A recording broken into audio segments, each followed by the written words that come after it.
여러분, 환영합니다. 오늘 우리가 함께 깊게 파헤쳐볼 심층 분석 주제 정말 흥미로운데요. 바로 로지 브라이도티의 심오한 철학적 텍스트, 포스트 휴머니즘, 자아 넘어 생명입니다. 자, 거두절미하고 바로 본론으로 들어가 보죠. 요즘 기술 발전 속도 정말 장난 아니잖아요. 사회도 쉴 새 없이 변하고 있고요. 이런 시대에 과연 우리가 알던 인간이라는 존재의 의미는 어떻게 바뀌고 있을까요? 오늘 주제가 암시하듯이 우리는 이제 기존의 좁은 자아를 넘어서 완전히 새로운 형태의 생명과 마주하고 있습니다. 그래서 이 도발적인 질문부터 여러분께 훅 던져보고 싶네요. 우리는 아직도 인간일까요? 르네상스 시대, 그 레오나르도 다빈치의 그림 속에 완벽한 비율로 당당하게 서 있던 그 인간의 개념 말이죠. 이토록 복잡하고 첨단 기술이 지배하는 현대 사회에서도 그 개념이 똑같이 적용될 수 있을까요? 오늘 우리는 당연하지만 여겼던 이 질문을 완전히 새로운 시각으로 뒤집어 볼 겁니다. 자, 오늘 우리가 함께 걸어갈 여정을 짧게 짚고 넘어가겠습니다. 휴머니즘의 환상과 한계부터 시작해서 이른바 인간의 죽음, 세속주의의 위기를 거쳐 포스트 휴먼 시대로 가는 세 갈래 길, 그리고 마지막으로 비판적 포스트 휴머니즘이라는 흥미로운 대안까지 차근차근 싹 훑어볼 예정입니다. 그럼 첫 번째 파트, 휴머니즘의 환상과 한계부터 본격적으로 시작해보죠. 우리가 그토록 찬양했던 고전적 이상에 도대체 무슨 문제가 있었던 걸까요? 먼저 우리가 휴머니즘이라고 부르는 게 정확히 뭔지 짚어볼 필요가 있어요. 고대 철학자 프로타고라스가 인간은 만물의 척도다라고 말했던 거 다들 한 번쯤 들어보셨죠? 이후로 다빈치의 비트루비우스적 인간은 완벽함의 상징 그 자체가 됐습니다. 인간의 이성은 유일무이하고 스스로를 완벽하게 통제할 수 있으며 본질적으로 도덕적이라는 굳건한 믿음, 이게 바로 고전적 휴머니즘이죠. 하지만 브래드주티는 이 텍스트에서 아주 날카롭게 지적합니다. 이 완벽해 보이는 개념이 사실은 철저하게 유럽 중심적인 모델이었다고요. 특정한 남성, 특정한 이성만이 보편적인 인류 전체의 잣대로 은근슬쩍 둔갑했다는 겁니다. 여기서 정말 중요한 포인트가 나옵니다. 이 완벽한 기준에서 벗어난 다름이 곧 열등함으로 취급되었다는 사실이에요. 아까 말씀드린 그 비트루비우스적 인간이라는 아주 좁고 배타적인 클럽에 끼지 못한 사람들은 과연 어떻게 됐을까요? 이 유럽 중심의 패러다임은 이분법을 앞세워서 그저 주류와 다르다는 이유 하나만으로 수많은 존재들을 쉽게 쓰고 버릴 수 있는 잉여 신체, 그러니까 아예 인간보다 못한 존재로 깎아내렸습니다. 구체적으로 누가 밀려났느냐? 휴머니즘의 기준에서 철저히 배제된 이른바 구조적 타자들이 있습니다. 성차화된 타자인 여성, 인종화된 타자인 비백인과 토착민들, 그리고 자연화된 타자인 동물과 지구 그 자체가 바로 그들이죠. 텍스트는 이 부분을 아주 매섭게 꼬집고 있어요. 휴머니즘이 찬양하는 그 보편적 지식이라는 게 사실은 이 타자들에 대한 구조적인 무지, 다시 말해 아그나톨로지를 고의적으로 만들어냈다는 거죠. 완벽한 인간 하나를 영웅으로 만들기 위해 나머지 목소리들은 철저하게 지워버린 셈입니다. 자, 이제 두 번째 파트, 인간의 죽음과 반휴머니즘으로 넘어갑니다. 이런 불합리한 억압이 언제까지나 영원할 리는 없겠죠? 인간의 죽음, 정말 강렬한 문구 아닙니까? 미셸 푸코가 던진 이 유명한 선언은 진짜로 사람이 물리적으로 죽었다는 뜻이 절대 아닙니다. 특정한 소수의 남성을 세계 역사의 정중앙에 떡하니 올려놓으려 했던 그 오만한 휴머니즘을 향해 일종의 인식론적인 사형 선고를 내린 거죠. 마르크스주의 같은 거대한 사상조차도 미처 벗어나지 못했던 그 잘난 보편적 주체의 콧대를 완전히 꺾어버린 사상사에서 엄청난 사건이었습니다. 이 흐름을 역사적으로 한번 쭉 따라가 볼까요? 18세기에 고전적 휴머니즘이 정점을 찍습니다. 하지만 영원할 것 같던 이 철옹성도 1960년대에 미국 신좌파와 반휴머니즘 운동이 터져나오면서 사정없이 금이 가기 시작하죠. 이어서 1970년대에는 포스트 구조주의와 페미니즘이 등장하면서 폭로전을 벌입니다. 너희가 말하는 그 보편적 인간? 그거 그냥 특정한 역사와 지역에서 만들어낸 발명품일 뿐이잖아 하고 말이죠. 이런 격동의 해체 과정을 거쳐서 마침내 우리는 지금 이 21세기 포스트 휴먼의 조건 앞에 서게 된 겁니다.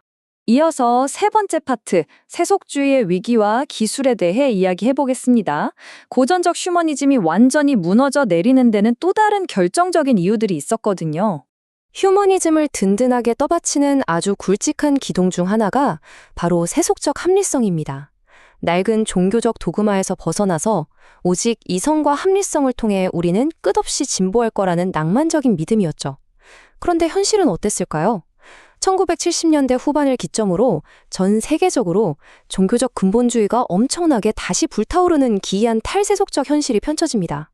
인간이 100% 합리적이고 세속적인 존재로 거듭날 거라는 휴머니즘의 야심찬 환상이 말 그대로 산산조각 나보는 거죠.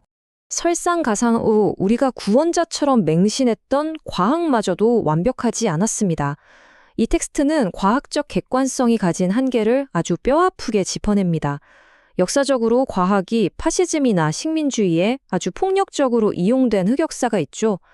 또 리처드 도킨스의 사례에서 보듯 무신론 자체가 오히려 꽉 막힌 종교적 교리처럼 변해버리기도 하고요. 특히나 오늘날 생명 그 자체를 마음대로 조작해버리는 생명공학 기술들을 보면 과연 과학이 항상 순수하고 중립적이라고 믿을 수 있을까요? 이제 과학적 객관성 하나만 철석같이 믿고 갈 수는 없다는 게 너무나 명확해졌습니다. 자, 그렇다면 우리의 믿음이 다 깨져버린 지금 우리는 어디로 가고 있는 걸까요? 네 번째 파트, 포스트 휴먼 시대로 향하는 세 갈래 길을 살펴보겠습니다. 현재 이 복잡한 지형도를 이해하기 쉽게 딱 세 가지 길로 나누어 볼 수 있습니다. 반동적 접근, 분석적 접근, 그리고 텍스트의 저자인 브라이도티가 강력하게 지지하는 비판적 접근입니다. 이 세 가지 길이 각각 어떤 특징을 가지고 있고 또 어떤 치명적인 맹점들을 안고 있는지 하나씩 차근차근 뜯어보죠. 첫 번째는 반동적 포스트 휴머니즘입니다. 마사 누스바움 같은 철학자가 대표적인데요. 이 접근법은 지금 이 복잡하고 파편화된 세상을 고치겠답시고 슬금슬금 과거의 그 추상적인 보편적 휴머니즘으로 다시 돌아가려고 합니다. 텍스트는 이걸 아주 매섭게 비판해요. 페미니즘이나 탈식민주의가 그동안 얼마나 피땀 흘려 새로운 자아를 고민해 왔는데 그걸 다 무시해버리고 문제가 산더미 같았던 과거의 유럽 중심적 사고로 마치 향수병 걸린 사람처럼 돌아가려 한다는 거죠. 과거로의 도피는 결코 해답이 될 수 없습니다. 두 번째 길은 분석적 포스트 휴머니즘입니다. 이건 주로 과학기술 연구 쪽에서 많이 나오는데요.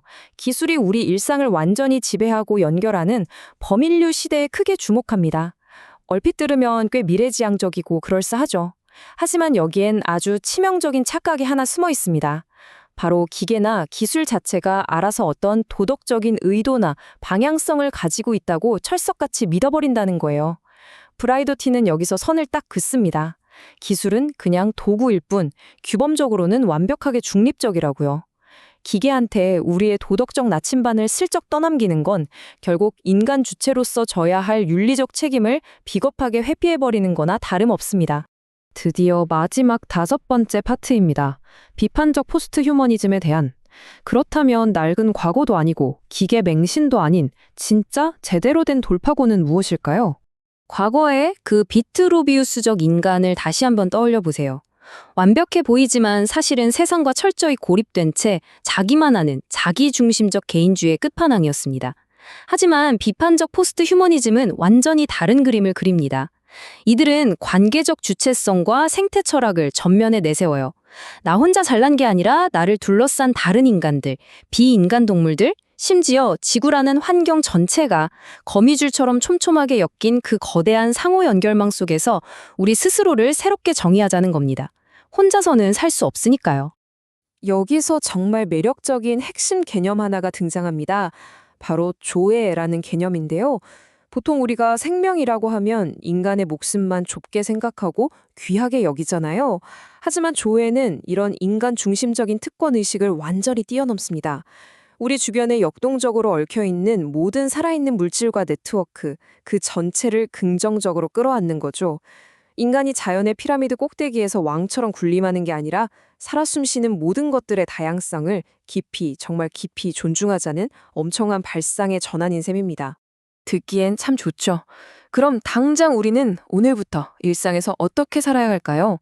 텍스트는 유목민 되기 라는 아주 실천적인 철학을 우리 손에 쥐어줍니다. 유럽인들만 우월하다는 착각, 꽉 막힌 배타적 민족주의, 낯선 것을 두려워하고 혐오하는 마음, 이런 것들을 이제는 가차없이 쓰레기통에 던져버리자는 겁니다. 대신에 서로 다른 문화가 뒤섞이고 융합되는 걸 기쁘게 환영하며 닫힌 경계를 이리저리 가로지르면서 서로 연대하는 아주 긍정적인 되기의 윤리를 매일매일 실천하라고 강력하게 촉구하고 있습니다. 자, 오늘 우리가 함께 달려온 이 심층 분석의 끝자락에서 여러분께 꼭 한 가지 질문을 남기고 싶습니다. 지금 우리 눈앞에 성큼 다가온 이 거대하고도 섬세한 포스트 휴먼의 생명 그물망 속에서 여러분은 과연 어떤 주체로 살아가시겠습니까? 낡아빠진 과거의 이기적인 환상 속에 그대로 갇혀 머무르시겠습니까? 아니면 지구상의 모든 생명과 경이롭게 관계를 맺어가는 새로운 유목민이 되시겠습니까?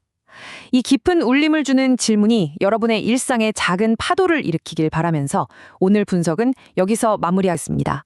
이 흥미로운 세계에 대해 더 깊이 파고들고 싶은 호기심이 마구 솟아나셨기를 바랍니다.